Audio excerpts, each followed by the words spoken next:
اعوذ بالله من الشیطان الرجیم. بسم الله الرحمن الرحیم. آسیبی که در اثر این هدم به سرداب مقدس آقا حضرت بقیت الله عجل الله تعالی فرجه الشریف مورد اوامر شرعیه قرار گرفته که اونجا حضرت زیارت بشن. این فاجعه کوچیک نیست، بزرگه، تمومم نمیشه. اما اگه سامرا هم خیلی آرام، خیلی سهل، برای همه میسور شد رفت آمد اونجا و زیارت، این فاجعه بودن فاجعه خلاص نمیشه. یه چیزایی قابل جبرانه، یه چیزایی قابل جبران نیست. دست زدن به مقدسات این قابل جبران نیست، همه عقلا میفهمن اینا. اما چیزی که پیش امتی جزء مقدساته، دست زدن به اون شیء، اهانت کردن به اون شیء، هر جور اهانتی باشه، این قابل جبران نیست. بله تدارک بعضی از باقی موندن فاجعه میشه. اینا همینجور خراب ببونه، این ادامه فاجعه است. وقتی که بنا بشه ادامه این مقدار از فاجعه جلوگیری شده. اما فاجعه است. اینا از کجا شده؟ از کجا داره میشه؟ ماها تکلیفمون چیه؟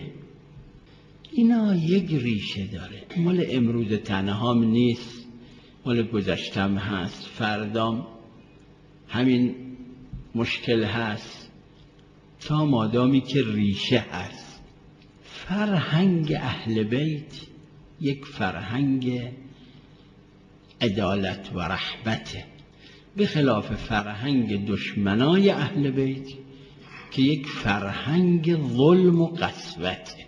این از روز اول که شروع شد ابو سفیان جنگ با رسول الله صلی الله علیه و آله کرد و 22 سال اون چه ازش میمد، اون چه نیرو داشت ابو سفیان، زبونش، پولش، قدرتش را به کار گرفت. 22 سال با پیغمبر خدا صلی الله علیه و آله جنگید.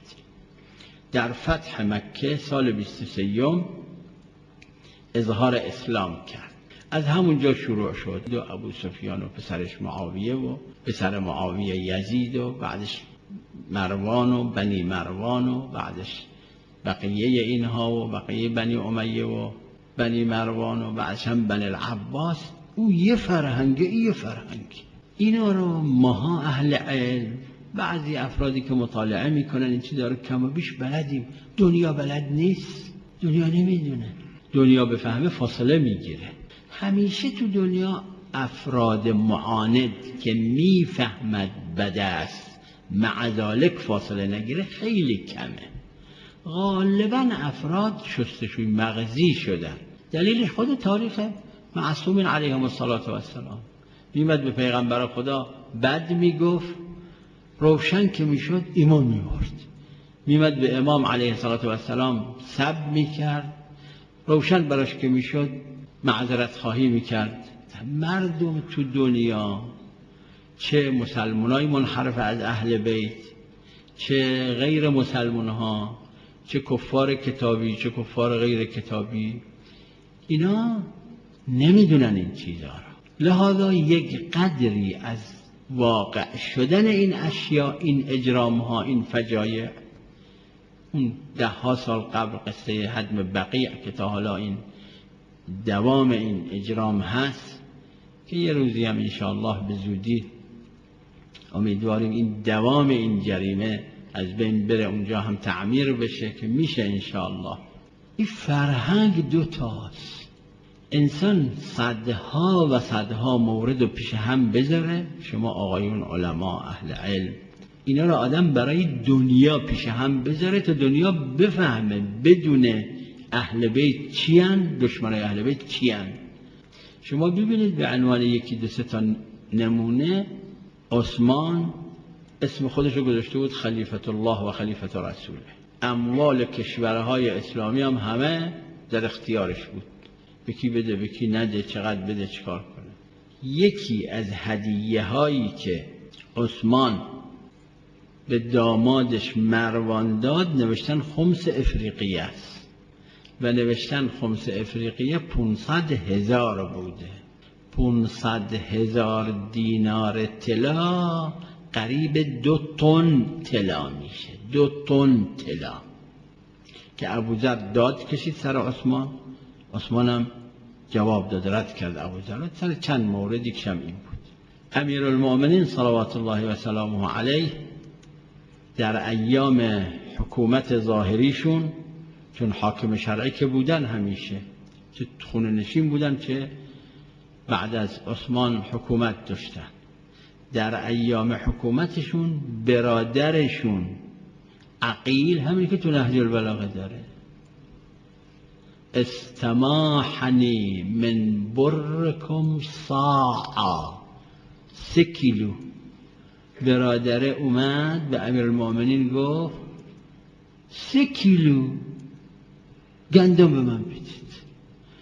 امیرالمؤمنین ندادن بهش، گفتن میخوای از حصه خودم میدم، حصه خودم که برداشتم از اون بدم بهت. این دوتا رو پیش هم بذارید. این یه فرهنگی که حاکم به برادرش 3 کیلو، حاکمی که میلیونها و میلیونها و میلیاردها اموال در اختیارشه، 3 کیلو اضافه نمیده. میگه خودم داشته باشم از خودم بهت میدم، اشکال نداره. استماحنی، کلمه آقا حضرت امیر صلوات الله علیه ملاحظه بفرمایید. از من سماحت خواست که سماحت کنم، 1 صاع بهش بدم.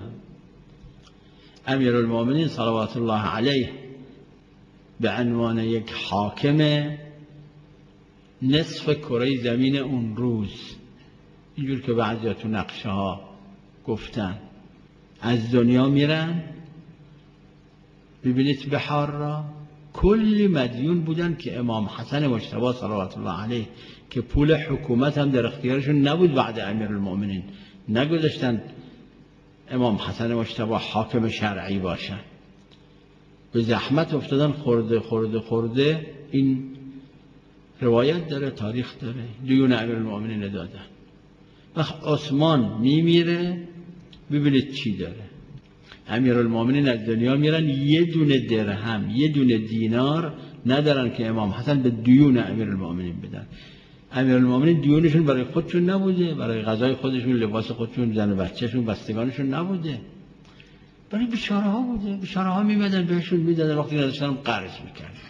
همین کاری که غالبا مراجع تقلید علما میکنن.